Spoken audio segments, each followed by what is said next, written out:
My name is Gabe Ferris. My family and I, we have a family farming operation here in Mercer County, Kentucky. We farm about 3,500 acres. Today I thought I would just kind of highlight some of our equipment that we use and some of the science and technology behind that. Alright, so this is our sprayer here.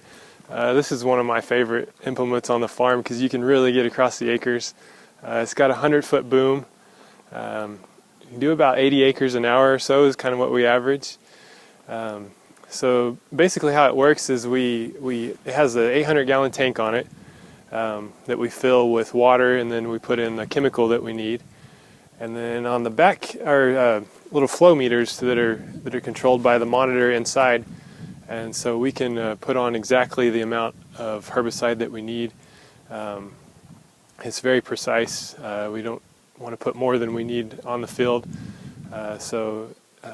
those flow meters are very accurate. So if I'm putting on 10 gallons an acre, when I get to the 80-acre mark, there's not a single drop of herbicide left in the sprayer. So it's very accurate.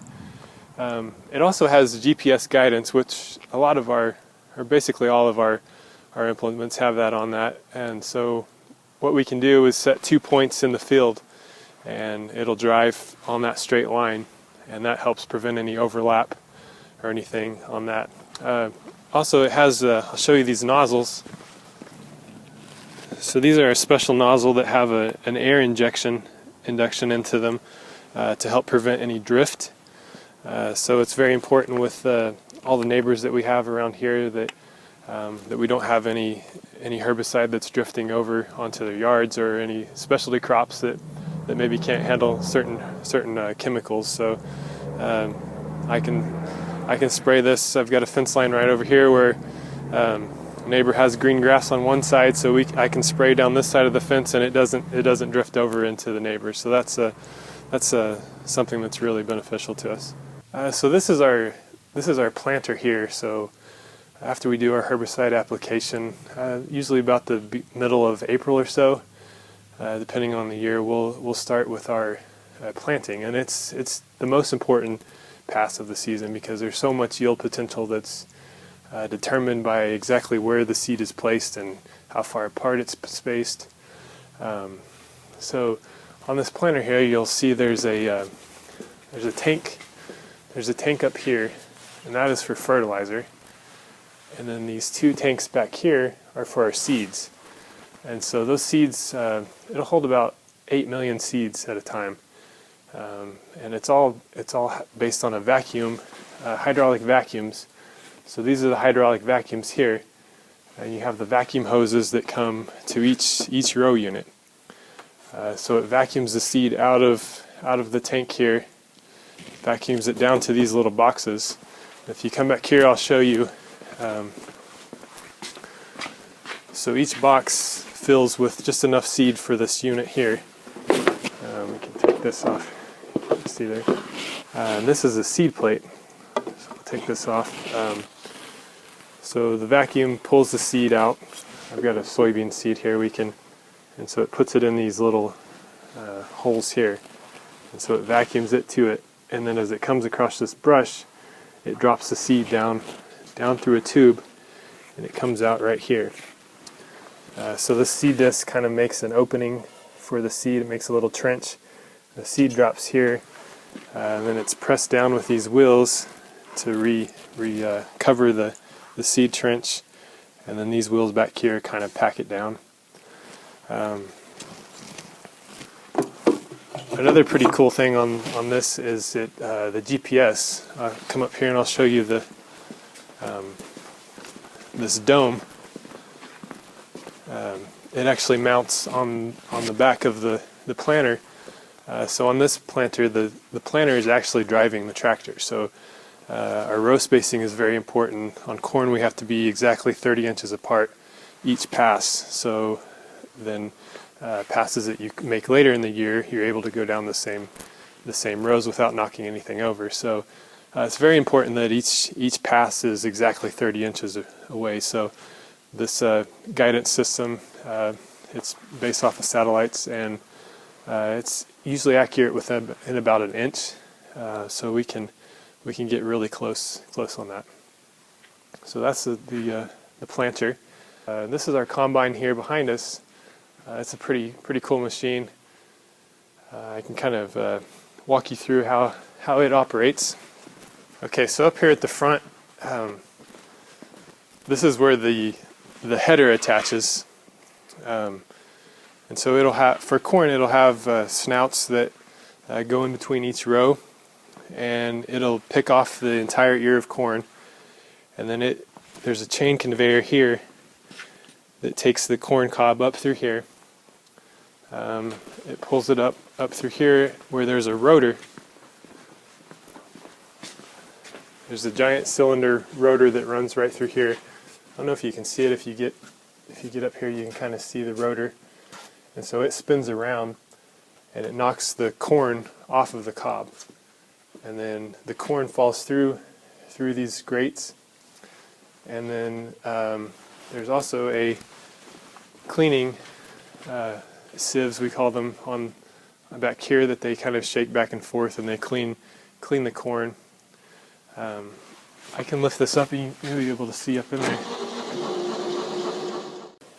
So these are the sieves that clean the grain.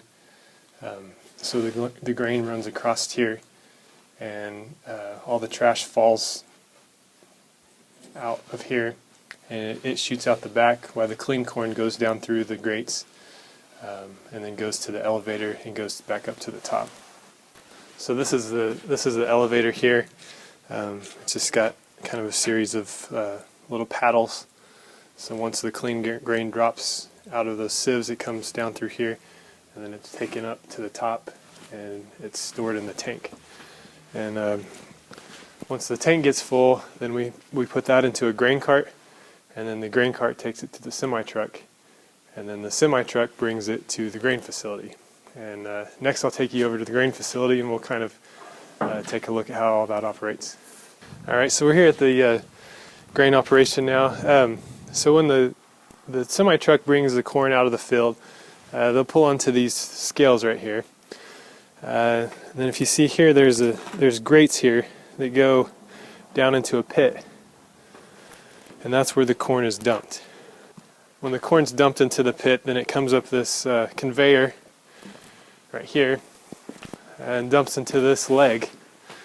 And so this leg has little cups that take it all the way to the top, and then it dumps into this wet bin.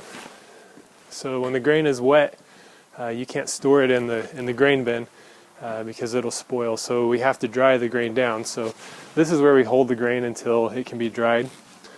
Come over here, I'll show you the dryer. So once the corn is in the wet tank, then we'll turn the dryer on. It'll come back out of the wet tank, go back up the leg, and then down into this dryer. And so it has a series of burners across it, and these fans, they blow the hot air up through the dryer, and as the corn trickles down, it'll just dry it. And when it gets to the bottom, it's usually around 15.5% moisture. That's kind of where we like to store it at, so it stays until we're ready to haul it to the end product. And so once it comes out of the dryer, it goes back over into the leg, back up to the top, and then it goes over here to the cleaner. And so we use this cleaner to take out any small pieces or cobs.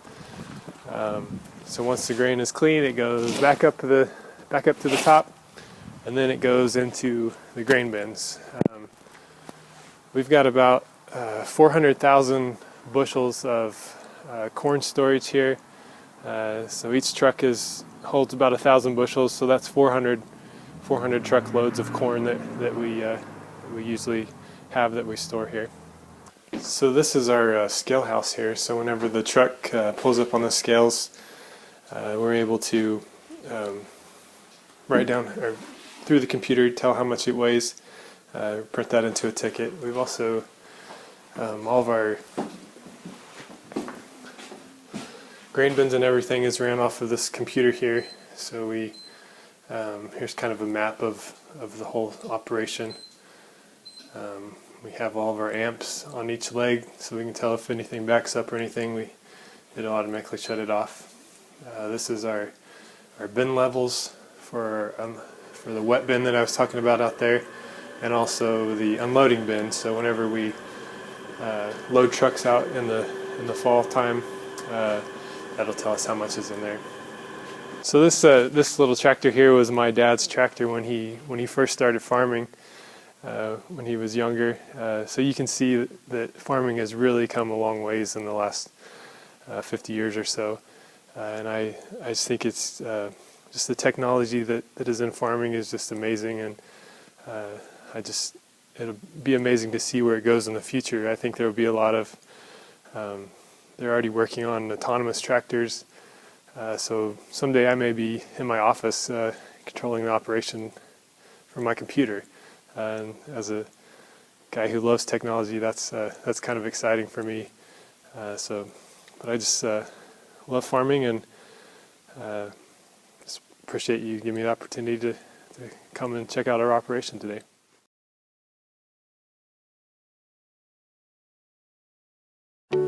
Thanks for watching. If you would like to see more STEM with Chantel videos, check out this playlist. If you want to know when JCPL puts out more content, click the subscribe button and the notification bell.